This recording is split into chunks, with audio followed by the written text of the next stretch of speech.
नमस्कार साथियों। RM study 24/7 में आप सभी का स्वागत करते हैं। आज हम लोग पढ़ने वाले हैं करंट अफेयर्स। राष्ट्रीय और अंतर्राष्ट्रीय दोनों स्तर का करंट अफेयर पढ़ेंगे और जो भी महत्वपूर्ण प्रश्न हैं ये घटना चक्र के अंतर्गत एक अर्धवार्षिकी है। जुलाई से दिसंबर तक के जो भी महत्वपूर्ण प्रश्न हैं इसमें उनको सम्मिलित किया गया है। कुछ प्रश्न जनवरी माह से भी हैं, तो आप सभी जो है वीडियो में अंत तक बने रहें। और अगर आप हमारे चैनल पर नए हैं, चैनल को सब्सक्राइब करें। वीडियो पसंद आए तो लाइक करें।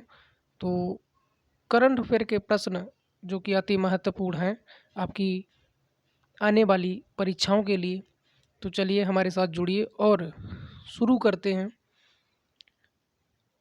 करंट अफेयर्स राष्ट्रीय स्तर। ठीक है, इसके बाद अगले वीडियो में कवर करेंगे अंतर्राष्ट्रीय को। ठीक है, तो चलिए फिलहाल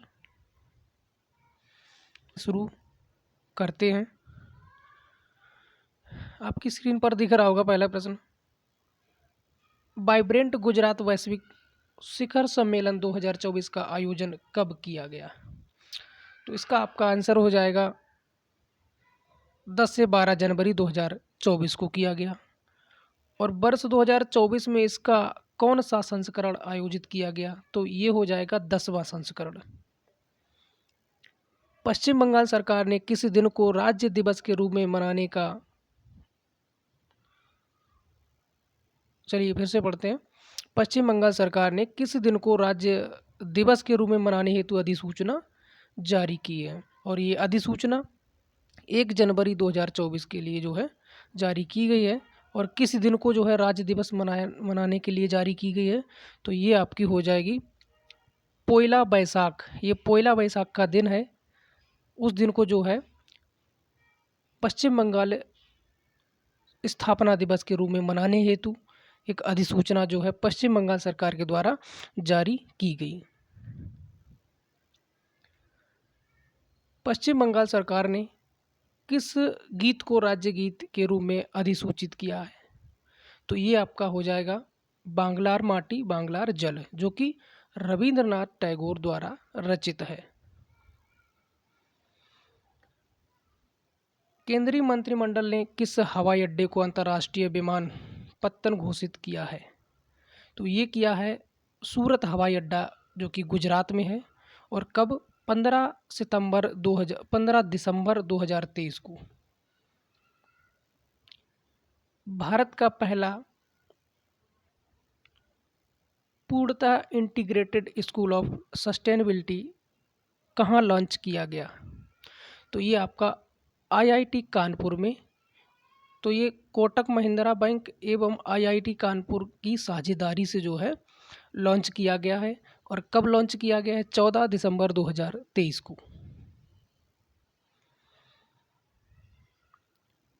कैश फॉर क्वेरी घोटाले मामले में संलिप्तता के कारण किस सांसद को लोकसभा से अयोग्य घोषित कर दिया है? तो ये 8 दिसंबर को किया गया है। किसको? महुआ मोइत्रा। महुआ मोइत्रा जो कि अखिल भारतीय तृणमूल कांग्रेस से सांसद थी, इनको जो है कैश फॉर क्वेरी घोटाले के मामले में जो है अयोग्य घोषित कर दिया।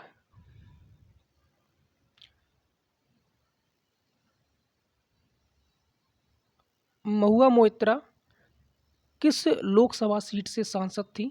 तो ये कृष्णानगर पश्चिम बंगाल। किसके द्वारा क्राइम इन इंडिया 2022 रिपोर्ट जारी की गई? तो ये राष्ट्रीय अपराध रिकॉर्ड ब्यूरो, जिसे एनसीआरबी कहते हैं, 3 दिसंबर 2023 को ये रिपोर्ट जारी की गई।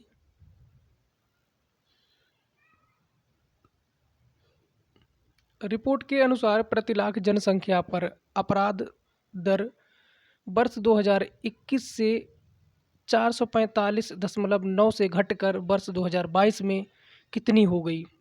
तो ये हो गई है 422.2।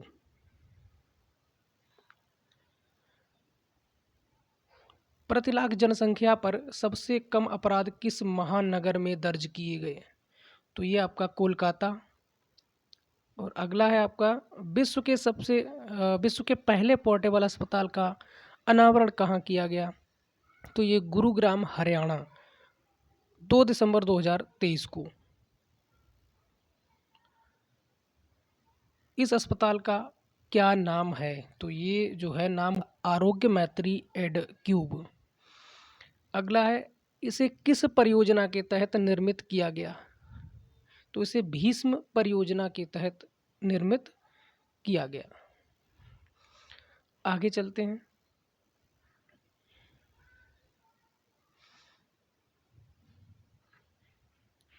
केंद्रीय मंत्रिमंडल ने विशेष रूप से संवेदनशील जनजातियों के लिए किस योजना को मंजूरी प्रदान की है?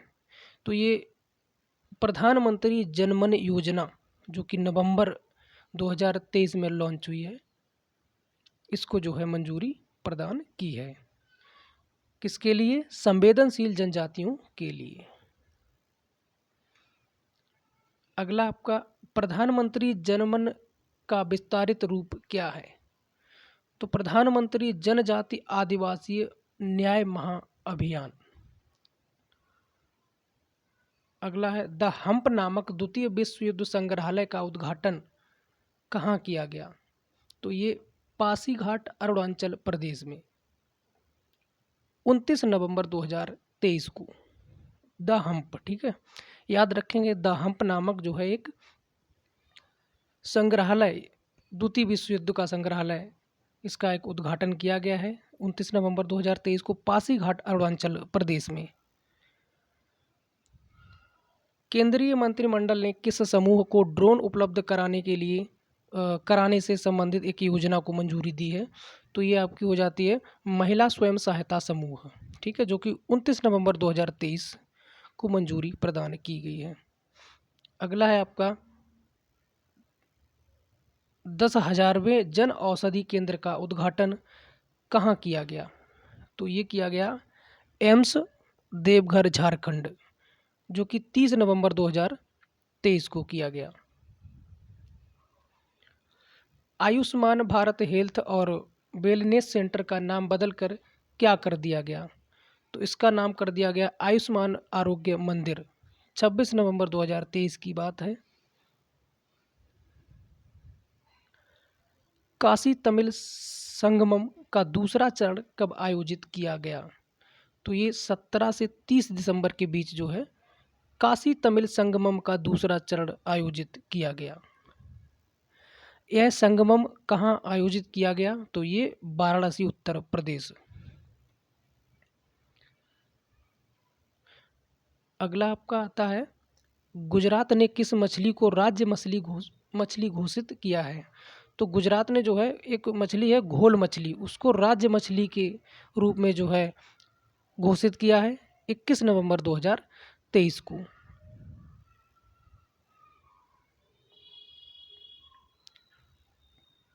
किस राज्य के रिस्पॉन्सिबल टूरिज्म मिशन को संयुक्त राष्ट्र विश्व पर्यटन संगठन की ग्लोबल केस स्टडी लिस्ट में शामिल किया गया?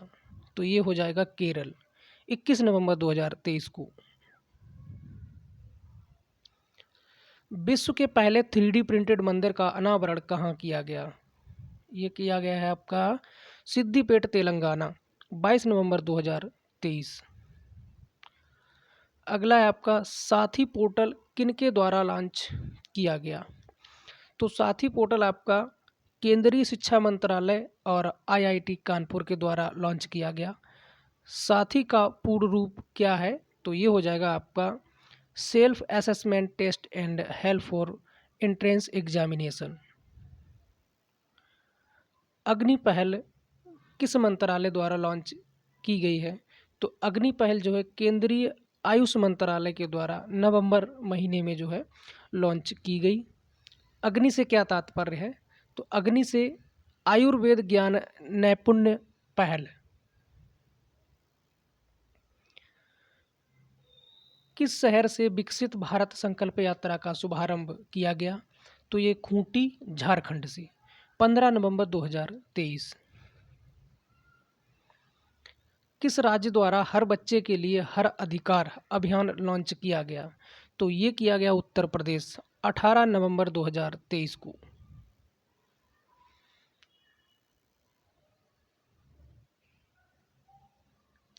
अगला है आपका city investments to innovate, integrate and sustain 2.0 challenge कहाँ लॉन्च किया गया? तो ये नई दिल्ली में लॉन्च किया गया, 16 नवंबर 2023। सिटीज 2.0 का मुख्य उद्देश्य क्या? तो इसको ऐसे भी पढ़ सकते हैं, CITIS 2.0 का मुख्य उद्देश्य क्या है? जो ऊपर हम लोग पढ़ के आए हैं वही है, ठीक है, उसी को शॉर्ट फॉर्म में CITIS 2.0 कहते हैं। चलिए इसको फिर से देख लेते हैं। इसमें कहा गया है सिटीज़ 2.0 का मुख्य उद्देश्य क्या है? तो इसका जो मुख्य उद्देश्य है वो है एकीकृत अपशिष्ट प्रबंधन के साथ चक्रीय अर्थव्यवस्था को बढ़ावा देना। अगला, उत्तर प्रदेश के पहले भेड़ बकरी पालन प्रशिक्षण केंद्र का लोकार्पण कहाँ किया गया? तो ये इटावा में किया गया, 2 नवंबर 2023 को। अगला है उत्तर प्रदेश के किस जिले में देश के सबसे बड़े कन्या पूजन कार्यक्रम शक्ति बंधन का आयोजन किया गया? तो ये आपका गोंडा में किया गया, 22 अक्टूबर 2023 को। प्रधानमंत्री नरेंद्र मोदी ने अपने चित्तौड़गढ़ राजस्थान दौरे पर किस ऐतिहासिक मंदिर का दौरा किया? तो ये है सांवरिया सेठ मंदिर, जो कि चित्तौड़गढ़ राजस्थान में है, वहाँ का दौरा किया, 2 अक्टूबर 2023। इसके बाद आपका ISO 9001:2015 प्रमाणन प्राप्त करने वाला भारत का पहला महिला थाना कहाँ स्थित है? तो ये आपका भोपाल, मध्य प्रदेश। देश की पहली रैपिड रेल सेवा को क्या नाम दिया गया? तो ये नमो भारत के नाम से जो है रैपिड रेल सेवा को जाना जाता है। राष्ट्रव्यापी ऑपरेशन चक्र 2 नामक अभियान किसने प्रारंभ किया? तो ये CBI के द्वारा जो है प्रारंभ किया गया, 19 अक्टूबर 2023 को, केंद्रीय जांच ब्यूरो के द्वारा। अगला है आपका, यह अभियान किसके खिलाफ प्रारंभ किया गया? तो ये संगठित साइबर अपराध के खिलाफ जो है कार्यक्रम शुरू किया गया। अगला है आपका, गृह मंत्री अमित शाह ने किस शहर में सामऊ शहीद स्मारक एवं पुस्तकालय का उद्घाटन किया? जो कि 15 अक्टूबर 2023 में किया गया। कहाँ का है आपका ये?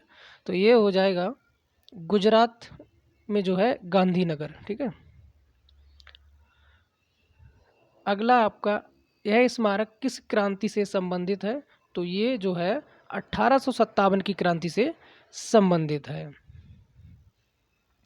अगला आपका, प्रधानमंत्री नरेंद्र मोदी ने युवा विकास के लिए किस नए सरकारी मंच को लॉन्च किया है?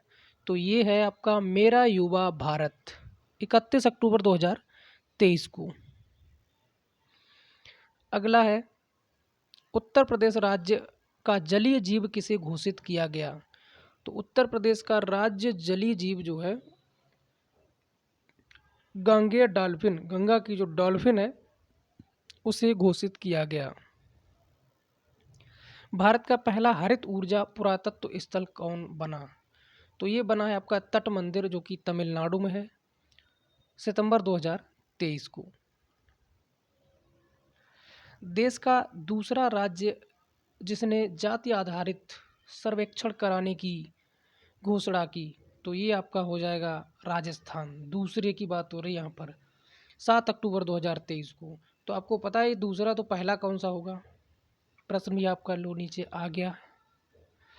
देश का जाति आधारित सर्वेक्षण कराने वाला पहला राज्य कौन सा है? तो पहला आपका हो जाता है बिहार और दूसरा राजस्थान। अगला है, भारत की सबसे बड़ी पंप भंडारण परियोजना की आधारशिला कहाँ रखी गई? तो ये आपकी नीमच मध्य प्रदेश 4 अक्टूबर 2023 को। इसकी क्षमता कितनी है? तो इसकी क्षमता जो है 1440 मेगावाट। अक्टूबर 2023 में बाढ़ के कारण खबरों में रही दक्षिण लोहनक झील किस राज्य में अवस्थित है? तो लोहनक झील जो है सिक्किम में अवस्थित है, जिसमें 2023 में बाढ़ आई और बाढ़ के कारण ये जो है खबरों में रही। विजयपुर औरैया फूलपुर पाइपलाइन परियोजना को किस के द्वारा राष्ट्र को समर्पित किया गया?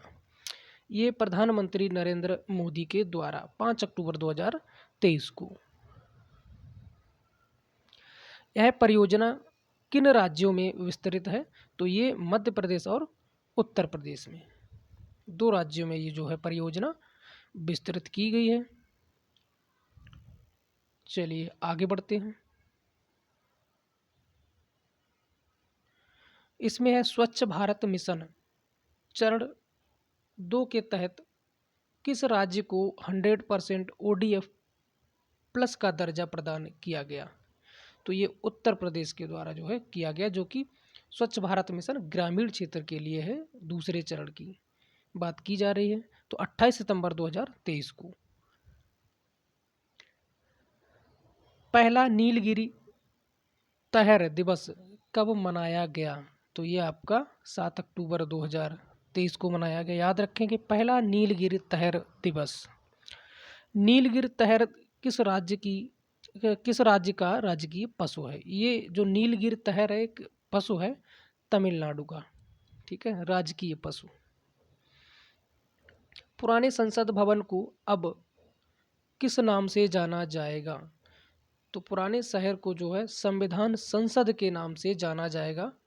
इसको जो है प्रधानमंत्री नरेंद्र मोदी के द्वारा 19 सितंबर 2023 को संविधान सदन नाम दिया गया। आदि शंकराचार्य की स्टैचू ऑफ वननेस का अनावरण कहाँ किया गया? तो ये ओंकारेश्वर मध्य प्रदेश 21 सितंबर 2023 को।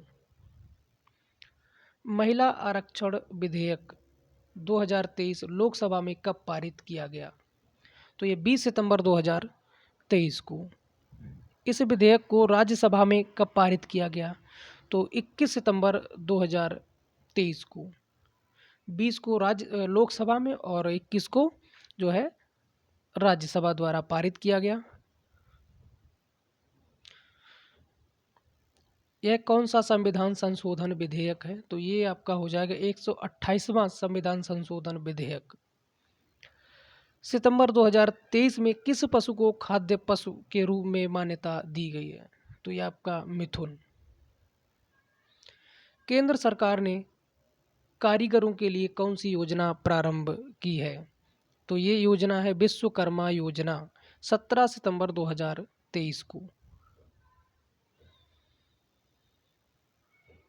अगला है आपका, विश्व की किस सबसे बड़ी MICE सुविधाओं में से एक का प्रधानमंत्री नरेंद्र मोदी ने उद्घाटन किया? तो यह आपकी यशोभूमि जो कि 17 सितंबर 2023 को जो है इसका उद्घाटन प्रधानमंत्री नरेंद्र मोदी के द्वारा किया गया। MICE सुविधाओं का पूर्ण रूप क्या है? तो इसका पूर्ण रूप है बैठकें, प्रोत्साहन, सम्मेलन और प्रदर्शनियाँ, meetings, incentives, conferences and exhibitions. अगला है आपका, प्रधानमंत्री नरेंद्र मोदी ने कहाँ एथिलीन क्रैकर परियोजना की आधारशिला रखी? तो ये जो है एथिलीन क्रैकर परियोजना जो है बीना रिफाइनरी जो कि मध्य प्रदेश में है, वहाँ जो है इस परियोजना की आधारशिला रखी 14 सितंबर 2023 को। किस राज्य ने राज्य की पहली सेवा क्षेत्र नीति को मंजूरी प्रदान की है? तो ये आपका हो जाएगा उत्तराखंड, 12 सितंबर 2023।